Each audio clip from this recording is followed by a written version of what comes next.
What's up, YouTube? Today is the day we finally get this SureColor F2270 up and running. We did a couple of the setup steps off camera. I'll run you through those, and then we'll get going on some of the things that we still have to do to get this thing ready to print t-shirts. The first thing that we did was get this on a smooth, level surface. We built this area just for this printer. On the back of the printer, it comes without the case on it. That comes with all of your supplies. There is a ink waste tube. There's going to be two covers on the back of the printer. Using a rag, you pull those off. You want to save those covers in case you ever have to transport the printer.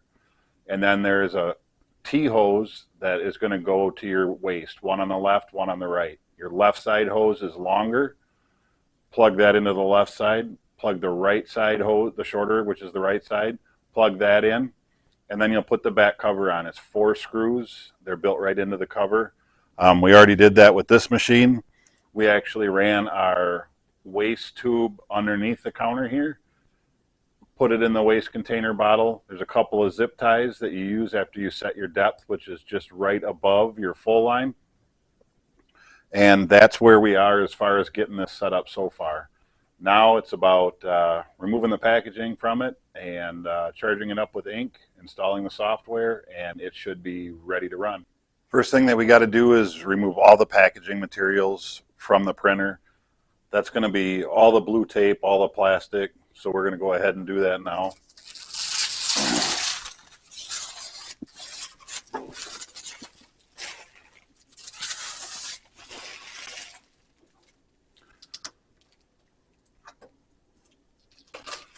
One thing for sure is there is a bunch of it. They do put some of these nice tabs on here to help you pull it off a little bit easier, but there's still a ton of it. I'm going to get the rest of this off here, and we'll be right back, and we'll go through the next steps. All right, after what seemed like forever, we finally got all of the packaging materials off of the machine. One thing they tell you to do once you pull the tape off of the inside of the maintenance cartridge is just give a little press on it. Make sure that it's still seated and it wasn't pulled up from the tape. I also kind of held my head against the head carriage, or held my hand against the head carriage just to make sure I wasn't moving it around. One of the nice features that Epson has done with this machine with the flat top, they have also given it a soft close feature. So as soon as you hit it, this machine will actually soft close itself so you're not slamming the machine around. The last thing that, or the last piece of packing material that I have to take off is the screen protector. Just like a cell phone, it's always fun to take that new piece off. So we're going to do that. And then there's one more screw. All the rest of this was tape and packing material, but there is a carriage holder bolt that's right down in here. You just unscrew it, and that just keeps the carriage from moving during transportation. Once you have that out of there, the carriage should be free to move, and make sure you save that in case you ever have to transport this machine. Now it's time to set up the printer for the first time. We're going to power it on. It's going to go through its little startup screen. It is then going to ask us what language that we want. We're going to pick English here. After that, it's going to ask us time and date format. We're going to enter both of those in. Only takes a second.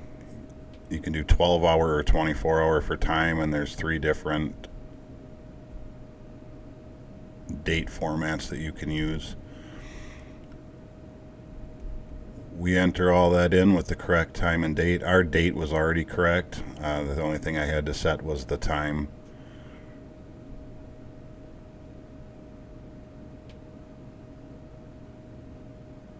Once you get that set, you're about ready to pick what kind of ink mode you're going to use. We're going to use white ink. Because this has separate ink modes, Epson supplies 2 sets of stickers that you can install on the printer, which would indicate different sets of inks. We're going to use white mode, so it's going to be the left side or the A side stickers. You have cyan, magenta, yellow, black on the left side of the machine. You just apply the sticker. They have a nice little rail that it goes right into. On the right side of the machine, you will have both white inks along with your maintenance cartridge. So you pick that sticker. You will not use the other set of stickers. That is for a high-speed color mode. That is not what we're using on this machine. So we are using simply the cyan, magenta, yellow, black, dual white, and a maintenance cartridge. Once you get your inks labeled, you are ready to install your inks. It's a pretty simple process of pulling out the drawer, opening your ink. They're in a sealable bag that's got a perforation on the top.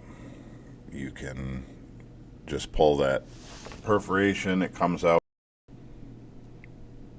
One thing you have to be careful of when you're handling these inks bags is to not touch the microchip or the nozzle portion of the ink bag. They say, or Epson says, it can damage the cartridge, so just make sure to handle it by the bag. And the drawers have a slotted spot at the top. They set right in, and you should be able to put them in. You're going to shake the colored inks 5 times, the white ink 25 times each, and you just repeat this process over and over. With the inks installed, all you have to do is close the left and right doors, and the machine will prompt you what steps to do next. It's very intuitive. There's help screens on each one. Here we're going to install the ink charge cartridge.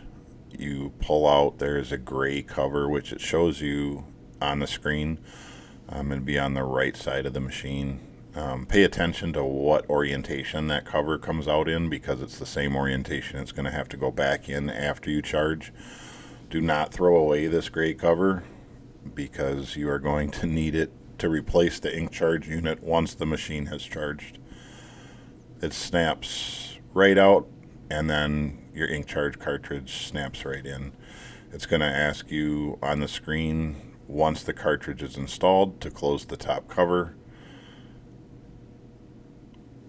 Once you do that, follow the screen prompts, and the machine will actually start the ink charge process. Fairly simple. I believe our machine took right around 33 minutes to charge. All right, with ink charging now complete, we are going to remove the charging unit. So we're going to lift up the covers. And remember, there's how-to videos on all of this stuff right on your screen. We're going to go in. We're going to pull this charging unit out. Carefully make sure to save that charging unit, because if you ever need it again, obviously you want it if you have to clean or do any of that. Once our cap clicks into place,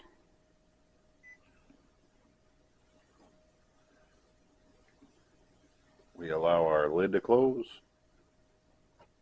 and hit OK. That shows that the printer is ready to print. We are just going to go into our maintenance. We're going to print a nozzle head check and see how it prints.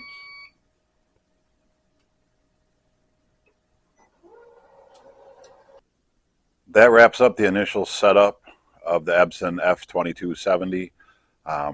We got the platen on, we got it ready to go. We're going to install some software. We got training with Equipment Zone. If you guys want to know more about this machine, contact Equipment Zone. They are really good with all the Epson products.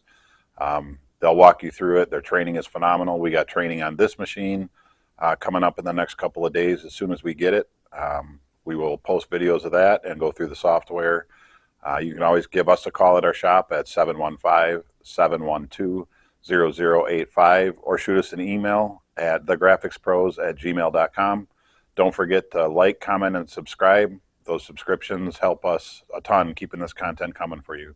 Until the next time, we will get this thing running, get it perfected, and send you some more videos on it.